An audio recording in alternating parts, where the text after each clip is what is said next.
Welcome back to the Murdy Creative Co podcast. I'm your host, Colin Murdy, and today's topic is a tight squeeze. But first, I want to say thank you to everyone who supported the company so far. If you got a chance, go check us out on the web at murdycreative.co.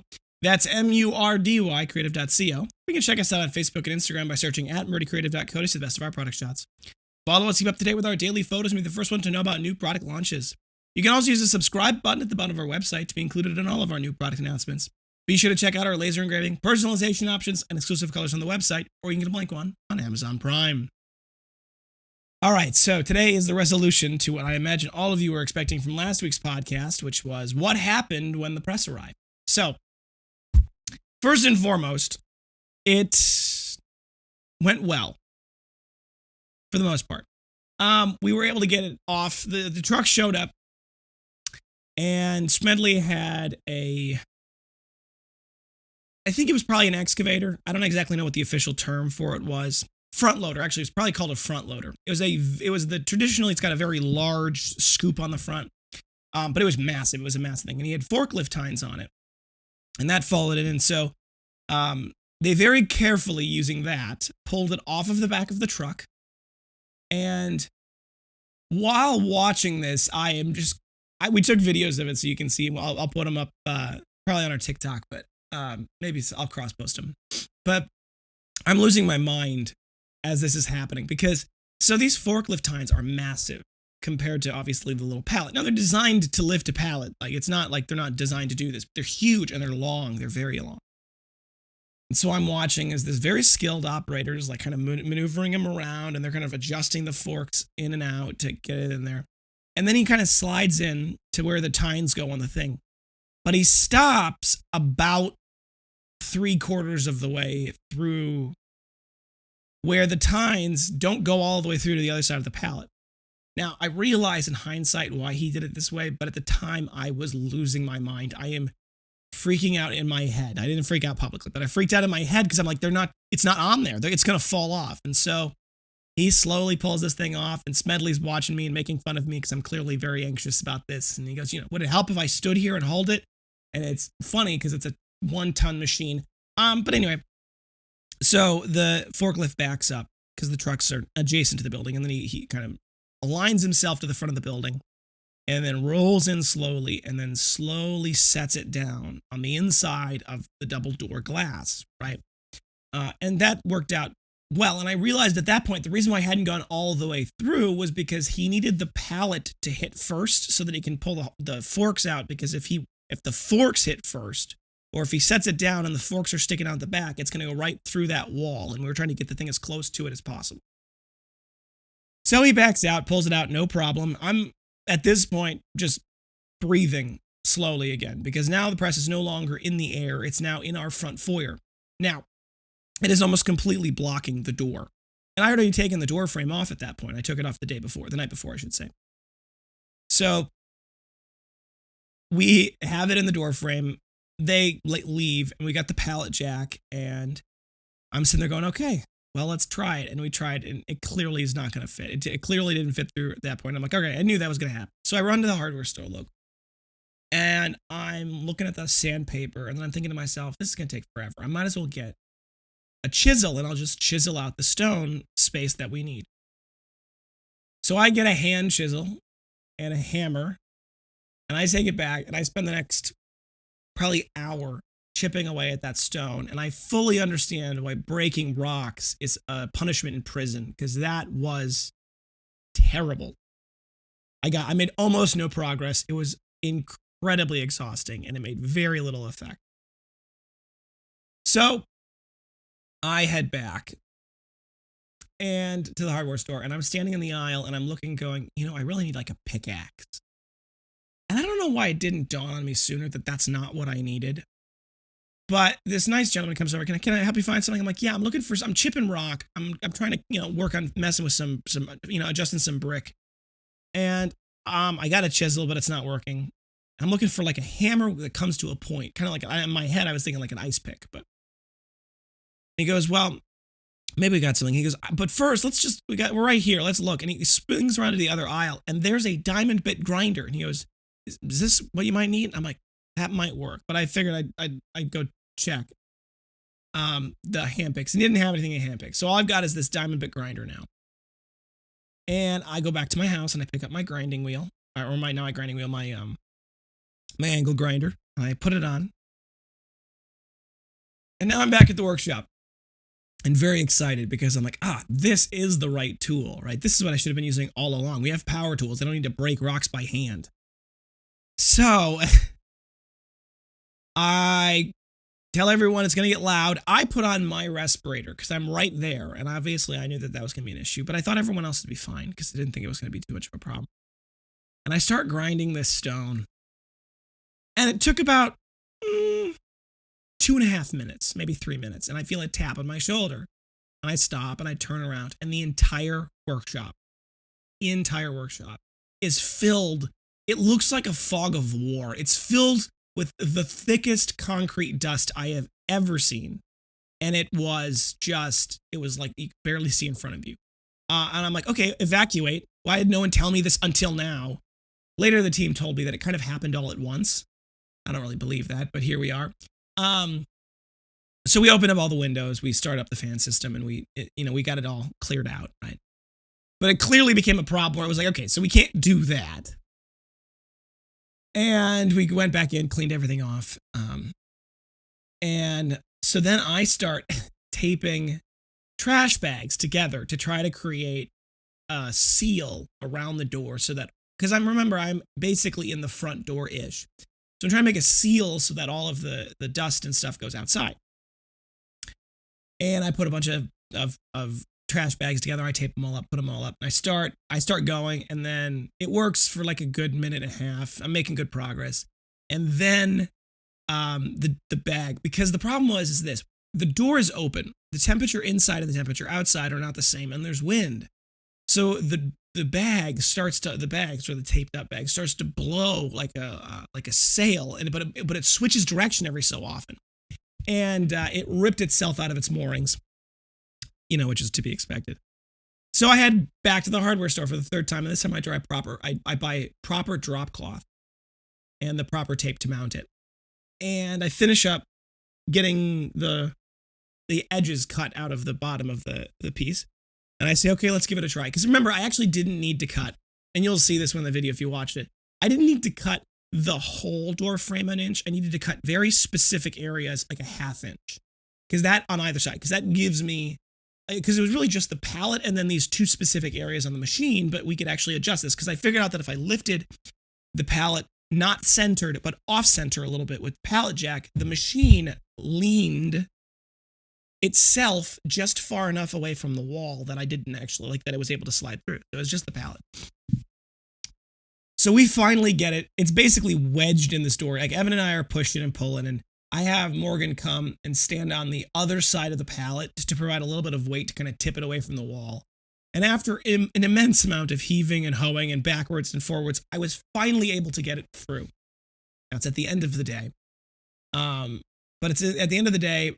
So we get the machine is now in through the first of 3 doors, and it's in the main area of the room. And I am thrilled. I spend the next 2 hours putting the door frame back on, and I got the door frame back on and in place, and it's mounted well. I didn't want to mount it permanently because I know that we're going to take this thing back out in a little while. So I mounted it in such a way that when I have to take it apart again, I can at that point mount it with the proper glue and screws and everything so that it will not move again. So I put the door back on, and the team goes, you can't cut while we're here. And I said, fine, I understand. That makes sense. And so I said, all right, I'm going to go home. I told Lee I had to work late. I went home, I had dinner, I put James to bed, and then I came back to work at about 7. And I set up a whole bunch of drop cloths, and I'll put that in the video too. I set up a whole bunch of drop cloths. I sealed off the engraving room. I opened up the filter systems so that the air could be evacuated by the filter systems, but I covered everything with tons of drop cloths, and I thought it was going to be perfect. And then I went to grinding on the 2 door. I pulled the 2 doors off. That took 2 hours in the engraving room, and then I put up all of the drop cloth stuff, and then I started grinding, and it took about an hour of grinding later. I was able to get both of those doors finished. So, and once again, it looked like the fog of war, but this time it was relatively well contained. I walked into the house and it looked like I had gray hair because I had that much dust on. So I then go back the next day. It's a disaster area, but we knew that was the case. That was going to be the case. And so Evan and I and Mel start to pick up and clean up the mess in the engraving room. I brought a bunch of bottles of water. We carefully put water down on all of the dust on the floor and all of the tarps so that it stuck to the tarps. We then removed all the tarps and then we mopped the floor. We swept the floor, mopped the floor a couple of times. It took 2 hours to do that, to do the cleanup of it. But the room was finally clean. And during that time, Anna and Meryl were able to set up this shipping center and the washing station because we had set up temporary versions of those when we moved, and we just hadn't gotten around to having the time to set up the rest of the proper shipping stations with the new racking that it showed up. But with the engraving room just completely being out of commission for the first couple hours, she figured that was a good thing, and it was perfect. They got it all set up. So finally, we're ready. We put the press through the other two doors, and this time, because I was smarter about how I cut them, it slid right through. I mean, not really, but it slid almost right through. It took almost no time to get it in, and now it is finally in the room that it needed to finally go in. And then I spend the rest of the day reinstalling all those doors. So that day was a bit of a lost day from getting things out the door. I think we got a couple of things out the door, but that was kind of a lost day. But the next day, we were back at it, and the press is now sitting in the room where its final resting place, but we don't have the electrical stuff set up just yet. Talked to the electrician. We're going to get a variable frequency device, and we're going to get a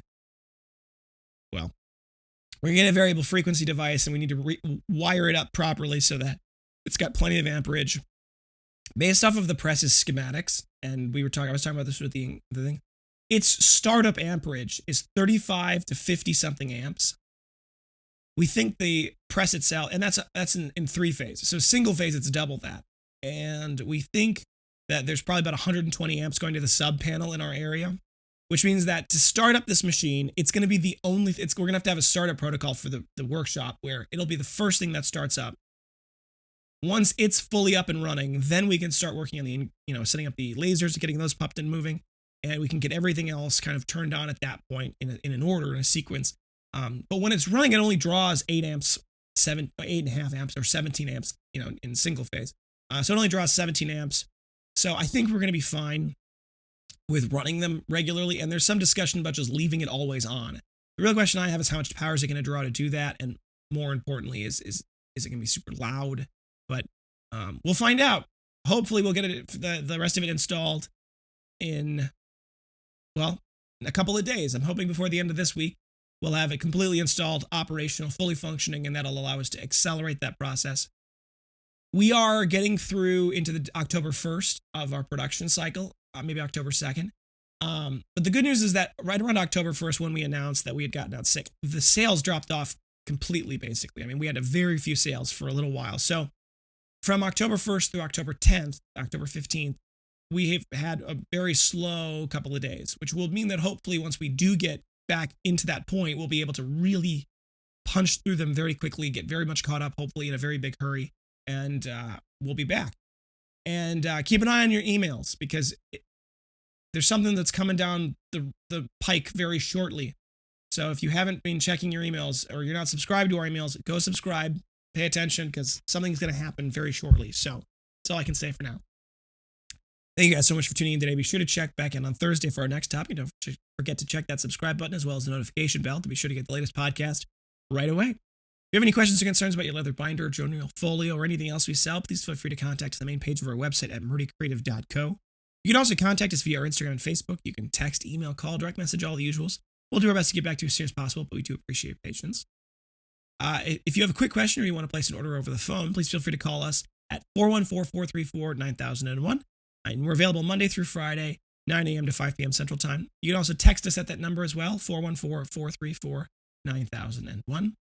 If you don't get a hold of us for any reason, please feel free to leave us a voicemail. We actually do respond to our voicemails, and we work very hard to respond to people when they ask questions. So if you don't get a hold of us, please feel free to do that. If you placed an order, please feel free to include the order number. That actually helps us a lot when we're trying to identify who you are and what your order question may be about. So Definitely leave that if you've got that.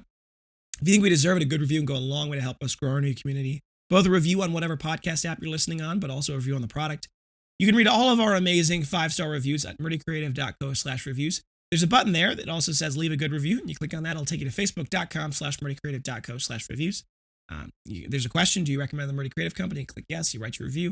It helps us. It helps everyone. We love reading them. It makes our day. We have a wall on the new workshop where everything's going for reviews, so it's really great there. If for whatever reason you would leave us a bad review, there's another button there that says get directly in contact with us. It is deeply important to me personally that everyone has a good experience with the company, no matter what the case. We will do anything we can, including it up to recrafting, refunding. We will take care of you. Please give us an opportunity to do so before you leave us a bad review. It really means a lot to me that we can maintain that relationship with our customers. Word of mouth is the best form of advertising, so please tell your friends.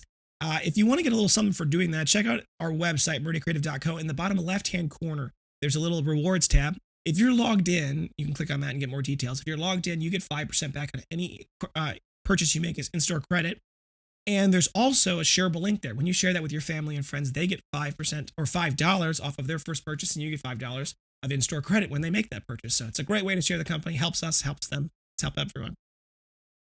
If you have any podcast topics you want to hear more about, send them my way. I'm always happy to talk about just about anything I can, and I want to give you guys what you're looking for. So definitely leave a comment below, send us an email. I'm happy to talk about just about anything. If you're looking for multiple binders for gifts, giveaways, menus, really any reason, we do have bulk discounts available. They're built right into the cart, so all you need to do is add whatever you'd like to your cart, and the automatic discount will be applied. It's just based off the total cart quantity, so you can mix and match to your heart's desire, and that's a great way to get a little better price on things. If you don't have a specific quantity, if you don't have a specific quantity in mind, but you're looking for more information about the bulk discount program and how it works, send us an email, SALES, sales@murdycreative.co. We'll be happy to kind of walk you through the discount program and how that all works, and see if we can't find that right price for your quantity. All right. If you're looking for a custom engraved items, we have no minimum order quantities and no setup fees. It's just a simple flat fee of $15. Normally, it can go up and down just depending a little bit on the size and complexity, but it's normally $15 per item, and that is before the bulk discount. So if you're going to just get one, that's perfect, but if you're going to get a whole bunch of them, it actually can go down quite a bit from there. So definitely reach out to us with a image, a logo, a design, something that's not copyright protected. We can't do anything copyright protected unless we have permission.